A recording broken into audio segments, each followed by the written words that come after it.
I'm Maya. I'm a media studies major, debating combining that with psychology. I'm a sophomore at Pitzer, and I've always been passionate about how you could use media to empower, like in particular, marginalized youth. And so, yeah, she, her pronouns. I don't know if I said that. Okay, so for voting accessibility, in 1984, the Voting Accessibility for Elderly and Handicapped Act was passed, which basically requires polling facilities to have options for elderly and handicapped. And it varies from county to county exactly what they do, but there is a basic like ADA checklist that requires stuff like accessible parking, drop-off areas, exterior routes to entrances, door requirements, and stuff like that. If you're curious about like what exactly that entails, there's like you can find that online, but a lot of it's more so measurements. So it's more helpful if you're like actually working at a place like that. Um, and also large print is usually required, and also aids for people who might be hearing or visually impaired.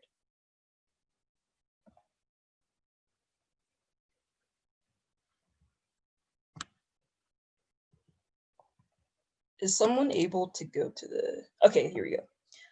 So California has voting machines and also curbside voting options.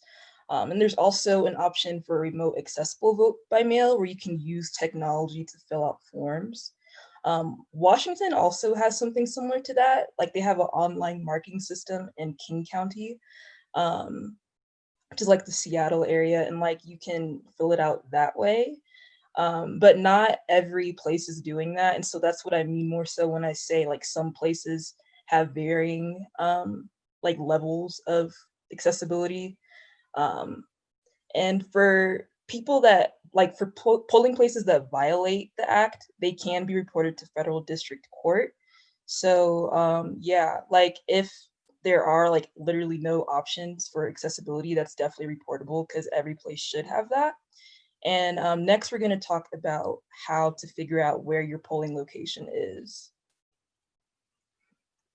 So for voting accessibility, one way that you can figure out where you can vote is Googling like polling places near me, and like the chart that's listed above, like that's going to pop up, and you can just enter your street address and you can find places that are nearby. There's also vote.org that have good locations like for you to find out where you can vote. So both of those are good options. Any questions?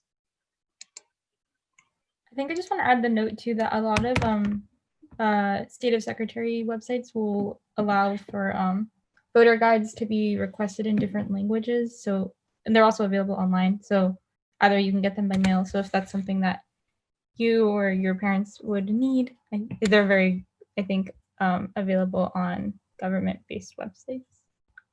And also usually depending on if you have if you live like, for example, in San Francisco or my hometown, where San Francisco has a lot of Mandarin speaking people, and where I used to live was a lot of Spanish speaking people, also still now. But and so you can request ballots that have various different language.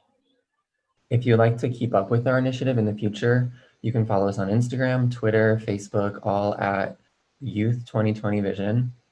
And you can also visit our website, which is this Weebly website,